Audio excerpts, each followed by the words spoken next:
자, 병원이 당신에게 알려주지 않는 진실에 대해서 MBC 동아일보 의학 전문 기자로서 신재원 이진한 이분이 지금까지 믿어왔던 모든 의학 상식의 충격적인 반전, 병원, 약국, 건강식품에 대해서 반드시 알아야 할 120가지를 정리를 했다는데요. 자, 얼마나 더 객관성을 갖고 했는지를 같이 공부해 보기로 하겠습니다. 신재원은 1971년도에 생이면서 서울대를 공부하셨고 MBC 전문 기사를 하셨네요. 그럼 뭐 의학 기자상도 받으셨고 굉장한 활동가인 것 같습니다. 이진한 또 같은 동시대의 의료계의 문제를 또 이렇게 살피면서 우수 건강 기자 기사상을 수받고 과학 기자상, 녹십자상, 언론상 또 저서도 공저가 여러 번 있군요. 이렇게 해서 병원이 당신에게 알려주지 않는 내용이 무엇일까 같이 공부해 봅니다. 초판이 2012년도에 나왔고 그래서 계속 6세 쭉쭉 많이 팔려 나갔다라는 것을 볼 수가 있네요. 이렇게 해서 그때 구해놓고 대충 보고 대충 정리를 해보았지만은 다시 한번 정도로 한번 읽어보도록 하겠습니다. 자, 우리말에 검증되지 않은 의료 정보는 독이다 했고, 신뢰하기 힘든 의료 정보들이 넘쳐나는 불편한 진실이다. 과거에는 의료 정보를 얻기 위해서 의사에게 묻고 병원에 가서 정보를 구하는 것이 당연했지만 이제는 인터넷, 스마트폰, 텔레비전, 신문 등 손만 뻗으면 정보의 홍수 속에 있어서 혼란스럽다. 건강을 지키는 데 있어서 일전에 하버드 대학교에서 백인과 흑인 간의 암 발병률에 대해서 5년 생존율을 조사 발표한 적이 있다. 연구에 따르면은 흑인은 백인보다 암 발병률이 낮았음에도 불구하고 암 발병 후에 5년 생존율은 55.2%로 백인의 65.6%보다도 10%나 낮았다. 왜 그랬을까?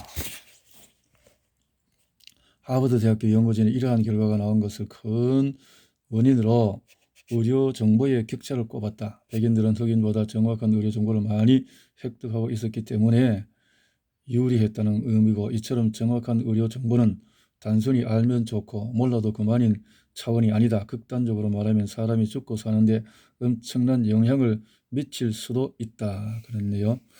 병원 이용과 의료시설, 약과 건강기능식품, 의료제도에 관한 상식에 대해서 21세기 최첨단 의학시대라는데 아프면 무조건 병원에 가야 한다든지 모든 의사와 약사들이 내게 꼭 필요한 치료와 처방을 알아서 제공할 것이라든지 주사 한 방이면 감기가 뚝 떨어지고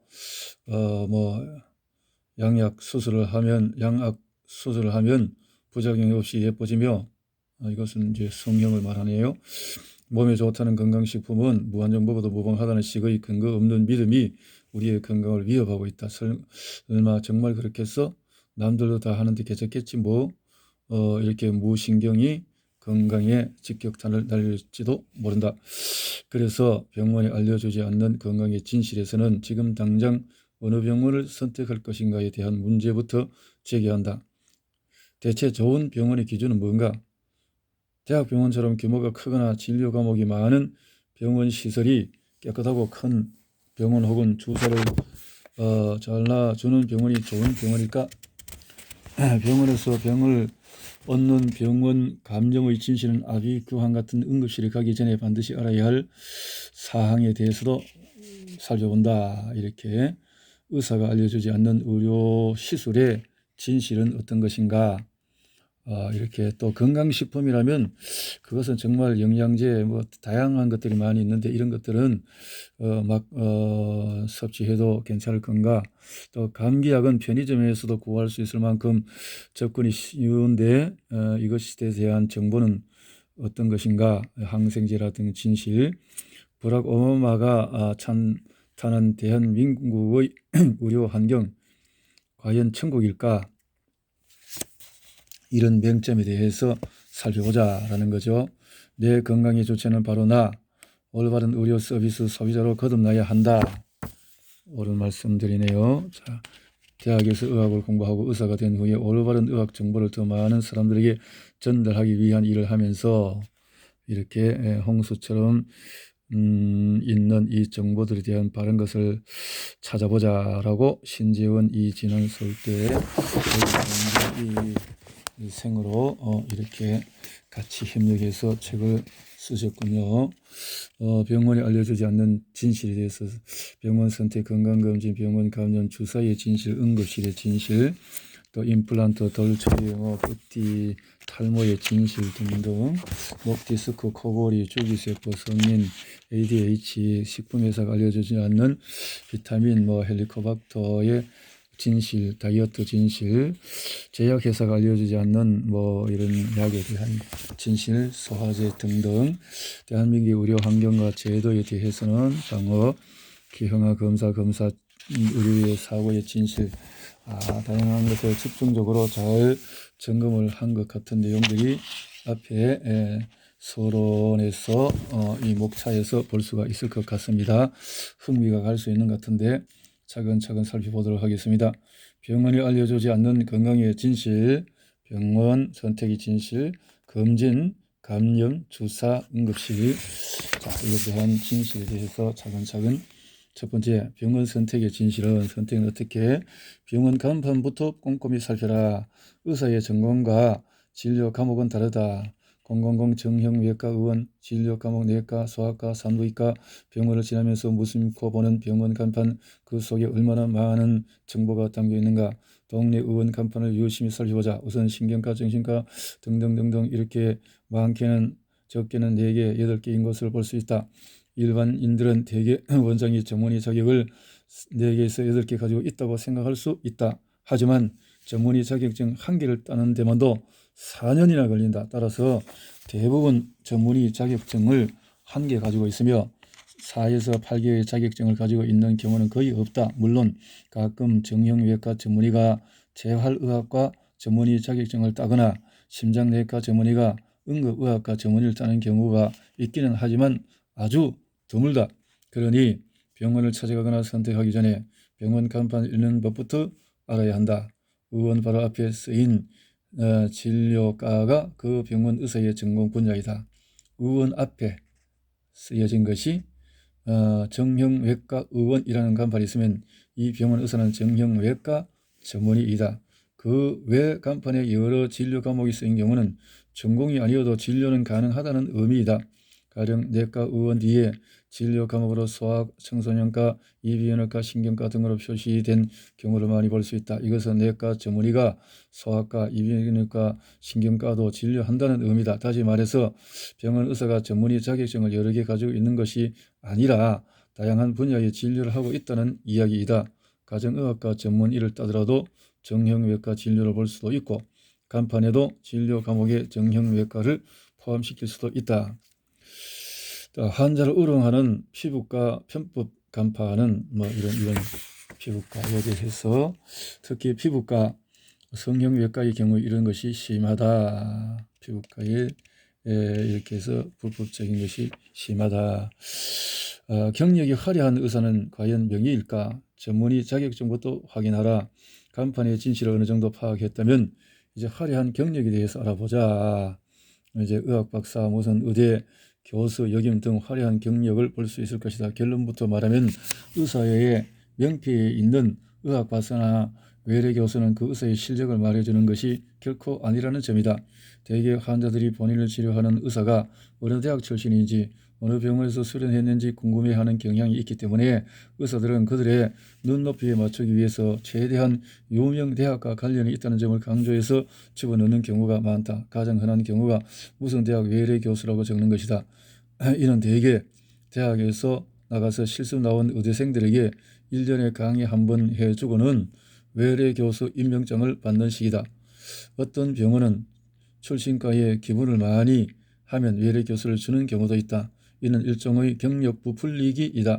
중요한 것은 전문의 자격증이다. 전문의 자격증이야말로 그 분야에 대한 의사의 실력을 입증해 줄 수 있는 가장 신뢰할 만한 근거이다. 전문의 자격증. 의학 박사 학위와 해외 연수 경력이 의사의 실력은 아니다. 뭐 이런저런 것은 따르면서 공부를 할 수 있는 것이니까 그렇다라는 거죠. 또 의학에는 세부 전공이 참으로 많다. 뭐 해부학, 생리학, 미생물학 등등등등 의사학에서 같은 인문학 분야도 있다. 이 모두 이 의학 박사를 딸 수 있는 분야이다. 따라서 의학 박사 중에는 의대 출신이 아니라 생물학, 유전학 등을 전공한 사람도 적지 않다. 소아청소년과 전문의가 해부학 박사 학위를 받은 경우도 자신의 경력을 전문의 의학 박사라고 쓸 수 있다는 사실을 알아야 한다. 또 한 가지, 외국 병원 경력도 부풀어진 경우가 많다. 외국에서 1, 2주 정도 연수한 후에 경력을 넣는 것이다. 뭐 등등등등 이렇게 해서 말인데, 또 따라서 동네 의원을 선택할 경우에 의사 경력에 혹하기보다는 평소 그 의사를 신뢰할 수 있느냐 없느냐가 더 중요하다 이 말인데, 병원 광고에 드리워진 검은 그림자는 폭발적으로 늘어난 의료 광고의 유혹에 대해서 30대 회사원 박모 씨는 출근하려고 버스를 지나가다가 금지막 양악 수술은 눈병원이라는 광고가 붙어 있었다. 사무실로 돌아와서 인터넷을 켜니 라식 수술 몇몇만 원이라는 배너 광고가 눈에 들어왔다. 평소 라식 수술에 관심이 많았던 터라 클릭을 하고 병원 홈페이지에 들어갔다. 인터넷으로 라식을 검색하니 무수히 많은 병원이 쏟아져 나왔고 각종 최신 라식 수술법을 소개한 신문기사 속에는 저마다 자신의 병원이 최고라는 의사들이 등장했다. 블로그나 카페로 들어가 보니 그럴듯한 체험담이 후기라는 이름으로 다니고 있었다. 어디 병원이 괜찮더라 하는 말도 있고, 불과 몇 년 전까지만 해도 의료 광고는 잡지에서나 볼 수 있었다. 그러나 인터넷의 발달로 의료 광고 규제 완화로 그 시장은 폭발적으로 성장했다.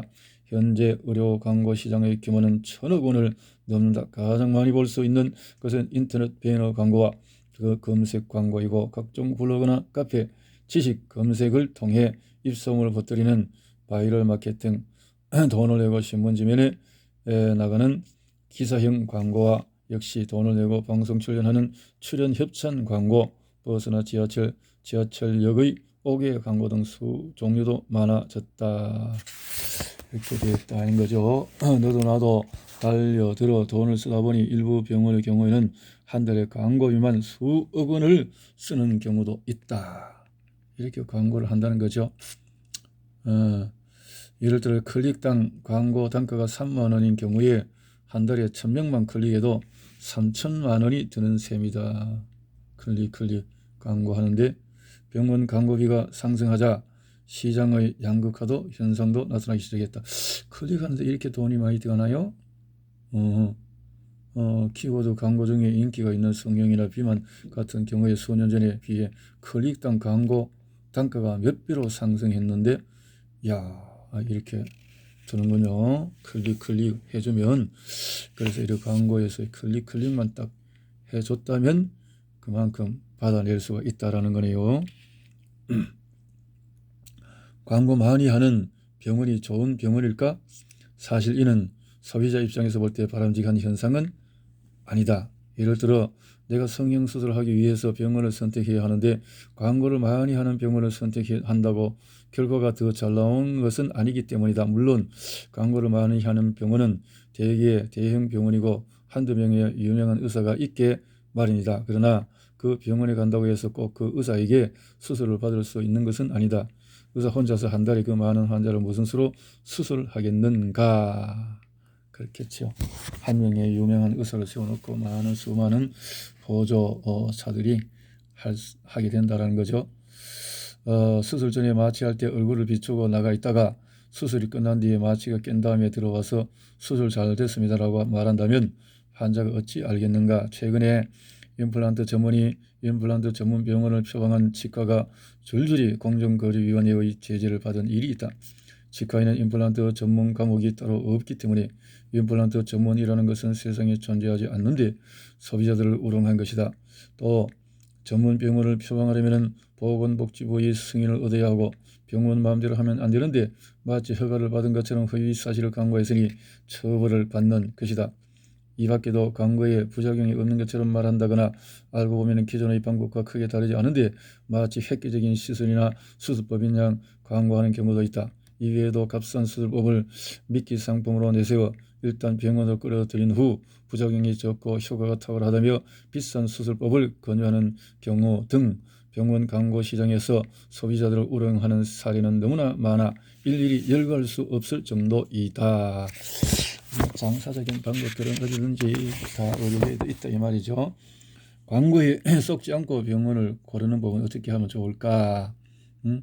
이렇게 바로 환자의 소비자나 주머니가 이렇게 병원 광고 시장이 커질수록 병원의 광고 경쟁이 치열해질수록 광고비는 환자들에게 증가된다 이 말인데요.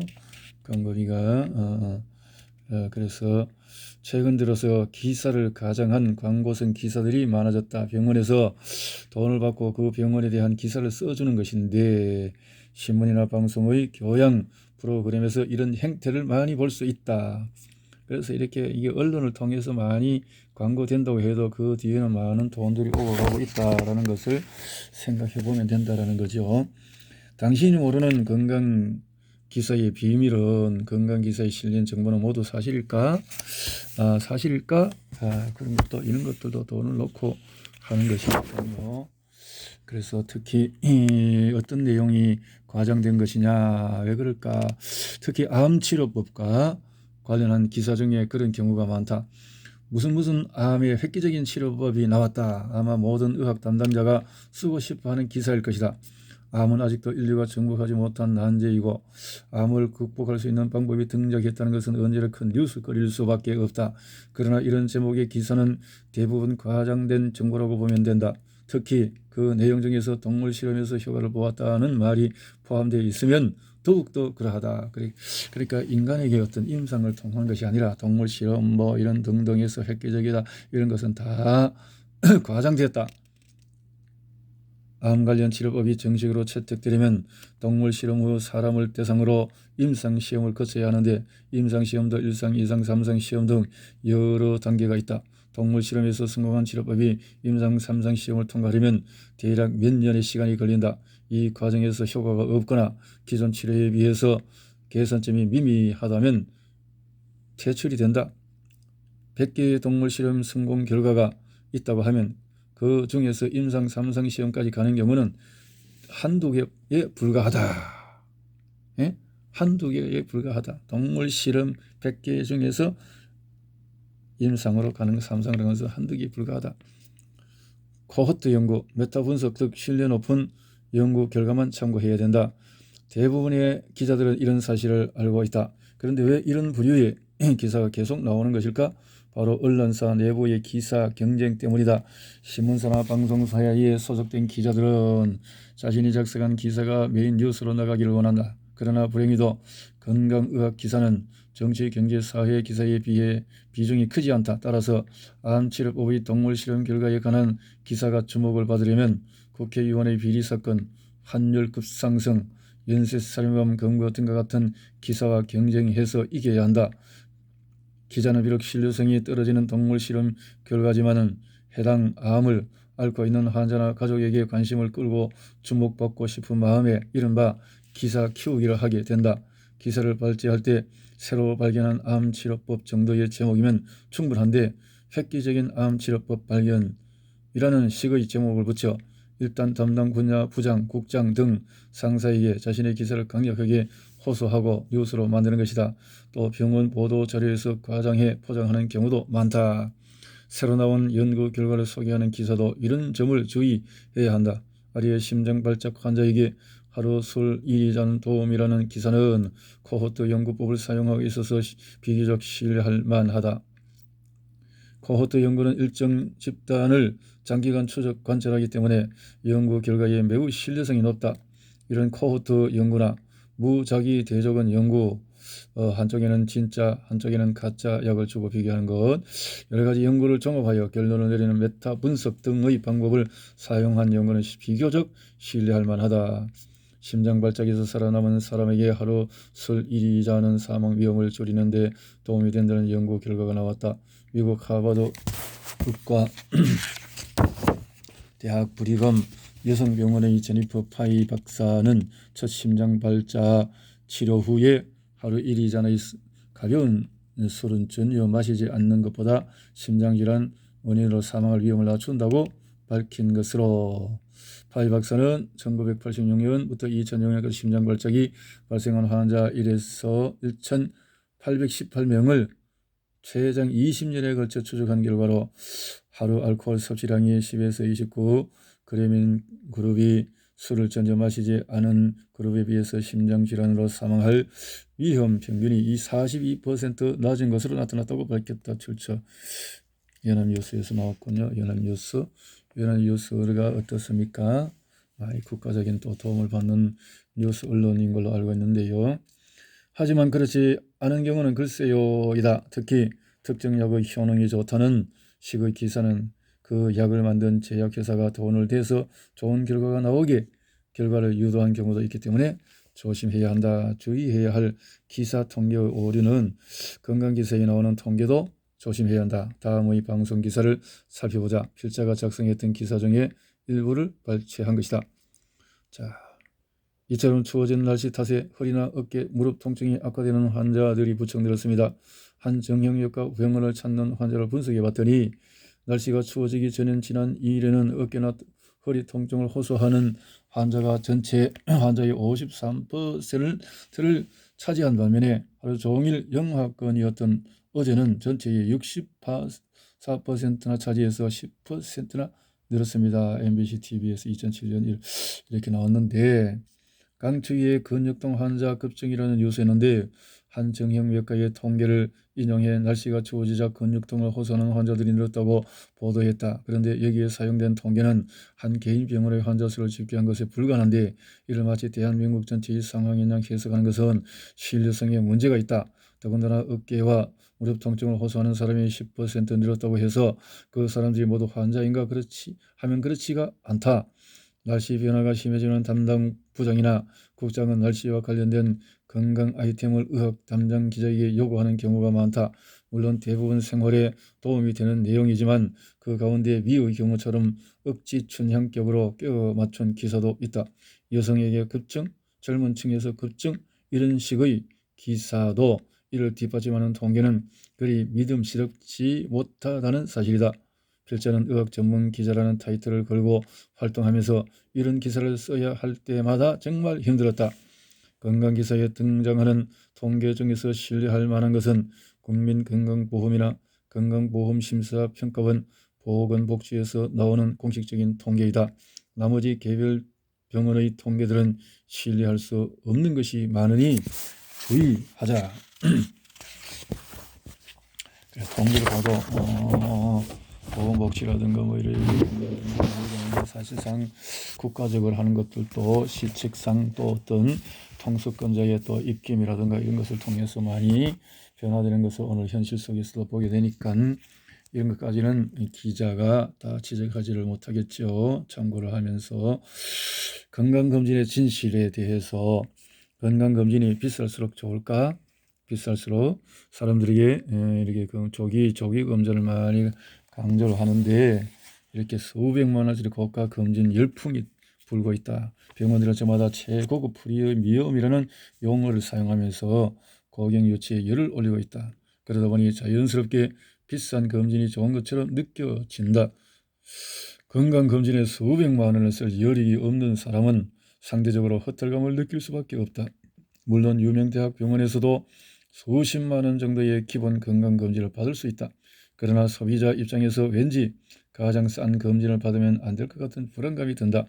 과연 비싼 검진이 더 좋은 것일까? 머리부터 발끝까지 MRI 검사를 받으면 병이 더 잘 찾아질까? 이를 알아보기 위해서 먼저 한 대학병원 검진센터의 50세 이상의 남성의 검진 프로그램부터 살펴보자. 이렇게 해서 검진 60만 원 들었네요. 와, 진짜 검진하는데 이렇게 돈이 많이 드는군요. 제품을 사먹는 그 가격 뭐 이상으로 많이 들어가는데, 그래서 신체 검사를 하니까 혈액검사에서 대소변, 안과, 치과, 이비인후과, 청력 등등등도 이거 종합검진부터 할 필요가 있나 이거? 불편한 것만 하면 되지. 불편한 것도 자 이렇게 해서 심전도 검사 등등등등 다 했네요. 신체 검사 이렇게 정밀 검사 이거 정밀 검사는 160만 원 드네요. 그다음에 이게 신체 측정 혈액 검사, 비형 검사, 등등등등 이병헌 관련해서 이렇게 뜨는군요. 프리미엄 검진은 350만 원, 신체 검사, 비만도 검사, 이렇게 혈액 검사,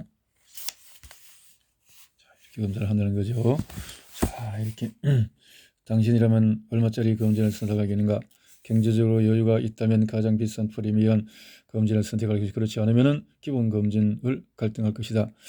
정밀 검진에 추가된 항목에서는 이런 것들이 있는 것을 살펴봅시다. 정밀 검진에서 정밀 검진 추가 항목 분석을 해보자. 효용성이 입증되지 않은 위암 예측자. 우선 위암 예측자 검사는 혈액 검사만으로 암을 찾아낸다니 듣기만 해도 귀가 솔깃해진다. 하지만 현재까지 검진 프로그램에서 암 판별의 효용성이 있다고 입증된 혈액 검사는 간염 보균작에서 간암을 찾아내는 간암 표지자 검사와 전립선 암 표지자 검사 두 가지뿐이다. 기본 검진에 포함되어 있는 대장암 표지자, 췌장암 표지자와 정밀 검진의 위암 예측자 검사는 암 환자 치료나 수술 후 재발을 예측하는 용도로는 활발히 사용되고 있지만 일반인에게서 암을 찾아낼 수 있다는 효용성은 입증되지 않았다. 더구나 위내시경과 대장내시경 등 암을 찾아내는 검사를 하는 상황에서 굳이 암 표지자 검사를 추가로 할 이유는 없다. 만약 내시경을 통해서 암이 발견된다면 그때 반드시 해야 하는 검사가 되겠지만 말이다. 이렇게 불필요한 것을 할 필요는 없다. 추가 검사로 충분한 말초 혈액 도말 검사. 말초 혈액 도말 검사는 적혈구나 백혈구의 모양을 관찰하여 말라리아나 백혈병 등 각종 혈액 질환을 찾아낼 수 있는 검사다. 그러나 말라리아 위험 지역에 간 적도 없고 기본 검진에 포함된 일반 혈액 검사에서 이상무 사람이 굳이 받을 필요가 없는 검사다. 이는 더 이상 받을 필요 없는 것을 더 플러스 시켰다 이 말이죠. 이상 징후가 없다면 굳이 받을 필요가 없는 이비인후과 내시경까지도, 이비인후과까지도 신소리를 경험했다며 목소리가 변화되었거나 필수 검사로 할 수 있다. 그렇지만은 그렇지 않다면 매년 할 필요도 없다. 중복 검사인 복부 CT, 기본 검진과 복부 초음파에 더해 정밀 검진에는 복부 CT가 포함된다. 복부 CT는 복부 초음파와 효용성 면에서 거의 유사하지만 췌장 등 복강 뒤쪽의 장기를 관찰하는데 좀 더 유용하다. 하지만 기본적으로 CT는 일반 엑스레이의 수십 배에 달하는 고단위 방사선을 쬐는 것이다. 때문에 매년 CT를 받는 것은 오히려 해가 될 수 있다. 더구나 두 가지 검사를 동시에 받을 필요는 더더욱 없기 때문에 명백한 중복 검사이다. 이게 중복으로 복부 초음파에 더해서 정밀 검진은 복부 CT. 이 중복을 해서 엑스레이 방사선을 받으면 그냥 병이 더 올 수가 있지 않겠냐, 이런 생각이죠. 여전히 논란 중인 저설량 흉부 CT. 저설량 흉부 CT의 경우 40세 이상의 흡연자나 과거 10년 이상 흡연자가 대상이다. 폐암의 경우 아직 뚜렷한 조기 검진 방법이 없기 때문에 많은 연구를 하고 있고 저설량 CT에 대해서도 많은 연구가 이루어졌다. 이 검사는 조직 검사와 같은 합병증 위험이 없고 페트 검사보다 저렴하다. 논란 중인 저설량 흉부 CT는 점이다. 또한 일반 흉부 CT보다 방사선량을 줄였다는 것에 주목할 필요가 있다. 하지만 저설량 흉부 CT가 꼭 받아야 할 검사인지에 대해서는 아직 의견이 분분하다. 여러 가지 이유가 있는데 무엇보다도 이 검사를 통해서 의심스러운 혹이나 결절이 발견되어 추가 검사를 했을 때 암으로 진단되는 비율이 무척 낮기 때문이다. 생존율에 큰 영향을 미치지 못하는 갑상선 초음파 검사. 갑상선 초음파 검사야말로 논란의 핵심에 있는 검사다. 최근 우리나라에서 가장 많이 증가한 암이 바로 갑상선 암인데 그 이유가 갑자기 갑상선 암 발생이 많아진 것이 아니라 활발한 건강검진으로 갑상선 암이 많이 발견되기 때문이다. 이러다 보니 대학 병원마다 갑상선암 환자들이 늘어나 검사나 수술을 받으려면 몇 달씩 기다려야 하는 상황이 되었다. 문제는 갑상선암의 대부분을 차지하고 있는 갑상선 유두암의 경우 생존율이 98%에 달하는 착한 암이라는 데 있다. 사망 뒤에 부검에서 또 사망 원인과 관계없이 자주 발견되는 암이다. 암 검진의 목적은 암을 조기 발견해서 생존율을 높이는 데 있다. 그러나 조기 발견 뒤에도 생존율이 높아지지 않는다면 굳이 검진할 필요가 있을까? 즉 암세포가 1cm일 때 발견하는 것이나 3cm까지 커져서 만져질 때 병원에 오는 것이나 수명의 차이가 없다면 굳이 조기 치료를 하는 의미가 없다. 암세포가 1cm에서 3cm 커지는 시간이 5년 걸린다고 하면 1cm일 때 수술을 했을 때 5년을 더 사는 것처럼 보일 뿐이다. 의사 사이에서도 갑상선암 검진이 남발되고 있다는 이야기를 자주 한다. 갑상선암 이런 것들을 당뇨병 진단자가 아닌 사람에게도 꼭 필요하지 않은 인슐린 검사. 인슐린 검사가 당뇨병 환자도 아닌데 다만 공복 혈당 검사에서 당뇨병으로 진단받았다면 중요한 검사가 될 수 있다. 생활 습관 관리에 유용한 내장 지방 분석이다 라고 했는데 비만하지 않은 경우라도 내장 지방이 쌓여 있기 때문에 당장 고혈압이나 당뇨, 고지혈증이 없는 사람도 내장 지방이 많다는 경고를 듣게 되면 생활 습관을 바꿀 수 있다. 다만 내장 지방을 분석하려면 복부 CT가 필요하기 때문에 모든 사람에게 적용할 것인가는 신중히 고려해야 한다. 이런 거 검사하기 위해서 CT까지 들이대면 조금 병을 가져갈 수밖에 없겠죠. 자, 여기까지.